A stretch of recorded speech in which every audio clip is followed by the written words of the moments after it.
questions have been asked, what's the difference between the old Superlight range and the new Surf Fisha range? So basically, I'll just give you a quick overview.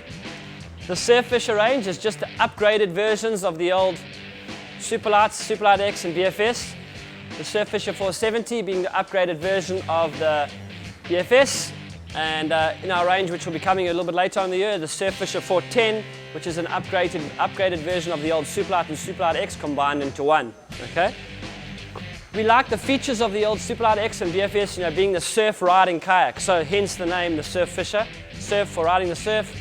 Fisha obviously still being a fisher kayak. So we kept the features nice and wide, very stable, low seat, low foot pedal, so very low center of gravity, so lots of stability. The kayaks themselves are given a complete revamp and a new hull design, new top deck design. You try to make it a little bit more sexy, give it some nice rounded curves. All guys like a few curves, so a little bit of rounded curves. The standard features, of course, very similar to the old Superlight, Superlight X and BFS, which we do have a video running through on your standard features of the kayak. But just to give you an overview, the Surf Fisha range is just an upgrade of the old Superlight, Superlight X and BFS range. So that's it. The Surf Fisha range is a move forward for us, improvements in quality of how we make the kayak, lighter, stronger. So that's the main difference between the old Superlight range and the new Surf Fisha range. The Surf Fisha range currently consists of one kayak, but later on in the year, probably in about 3 months from now, we will be introducing the Surf Fisha 410. The standard walk-through features on the Surf Fisha is standard between both kayaks. The difference, one is 4.7 meters, the one is 4.1 meters. So what we'll do is we'll run through the standard features on these kayaks so you get a better understanding of what each fitting does and why it's put in its place. So with the Surf Fisha, we start off with the front of the kayak. We have 2 drain holes. Front drain hole, like with all the kayaks, drains the complete kayak itself or the hull. Second drain hole drains the actual fish hatch, okay? So that's the fish hatch drain hole, the front or the whole kayak drain hole. So 2 drain holes in the front of the kayak. Next up is your front carry handle. Soft molded handle, easy to carry your kayak and lift your kayak when walking down to the beach. Directly behind the carry handle we have the large paddle rubber. The rubber to protect the kayak.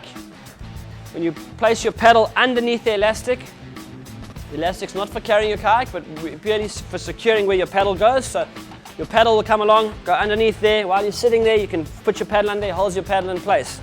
The rubber stops your kayak from getting scratched. Elastic holds your paddle firmly in place. Okay, from here we move back to the cockpit area. Let's move to the cockpit area on the Surf Fisha kayaks. First up, front carry dragging handle. This allows you to drag the kayak down to the water when you're standing on the water's edge. Then we have the completely adjustable rudder system. Obviously the pedals connected to a rudder. Push left, you go left, push right, you go right. Pedals, as I said, are completely adjustable, which allows the pedals to be positioned in the right place, depending on how tall or short the angler is. This makes a big difference in your comfort of your kayak, making sure that pedals are set in the right place. The footwells are the newer, slightly wider design with a little bit of a recess, so people with booties or got cold water who like to keep their feet in wetsuit boots now have a little bit more space to put their feet inside, so a wider footwell area. Foot strap, some people like to use the foot strap, some people don't. It's completely adjustable Velcro, which you can put your foot underneath. Between the 2 footwells, we have your large central fish hatch. Okay, what I'll do is I'll show you a fish hatch now. Just to touch one more item, and your footwells in the Surf Fisha are also self-drainers. The self-drainers, which as I said are standard across all the kayaks. Small hole at the base of the footwell allows the water to drain out of the kayak when you're paddling forward. So footwell area stays a lot drier. Once again, in the colder areas and the colder water keeps your feet a lot warmer. Large central fish hatch on the Surf Fisha, as mentioned, on all the kayaks. It's a strap system, which there is a video to show you how the straps work. To secure the lid down, okay? Obviously, the tighter you secure the lid, the less chance there is of water getting in when you're going in and out of the surf zone or the waves. On the front of the lid is a splash strip. Once again, when the wave hits the front, the splash strip allows the water to disperse. It stops the water from forcing its way underneath the hatch lid. Okay, so splash strip combined with the hatch straps keeps the hatch a lot more secure, a lot drier. Hatch lid itself is made from a standard fiberglass, but once we open it, you'll see we have the large central fish hatch. Fish hatch, as I said before, runs from the middle of the seat all the way to between the middle bung and the back bung. The hatch itself has the ability to be able to put the rods inside, to be able to store them, so your rods go all the way to the front. The elastic here, underneath this area, is a place for you to put the butt of your rod, so you can put the butt of your rod on here, so your rods stay up and out of the way of anything that's in the base of your fish hatch. The Velcro loops allow you to secure to your rods to stop your rods from moving forward or backwards. So you've got a nice securing system, the elastic combined with the Velcro to secure your rods correctly.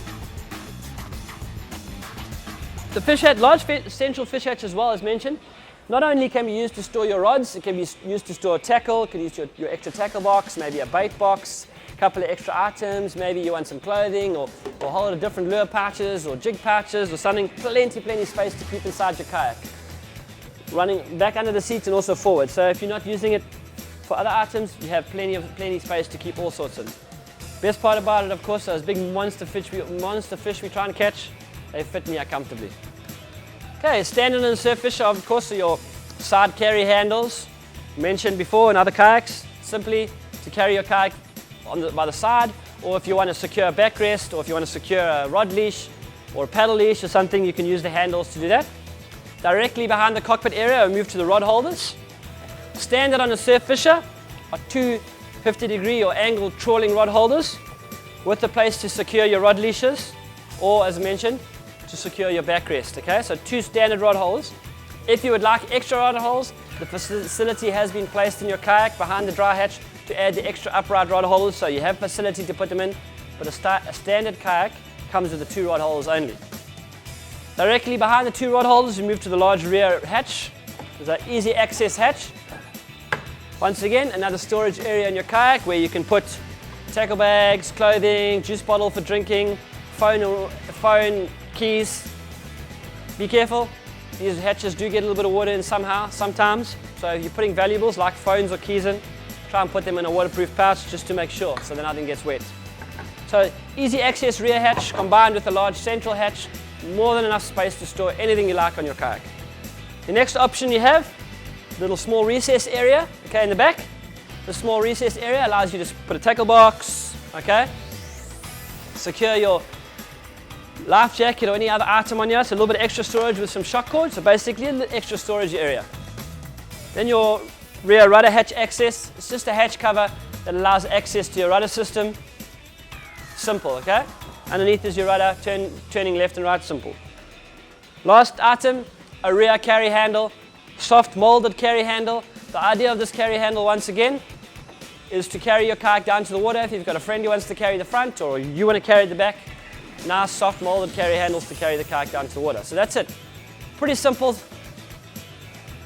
Surf Fisha range as going through all the features on it.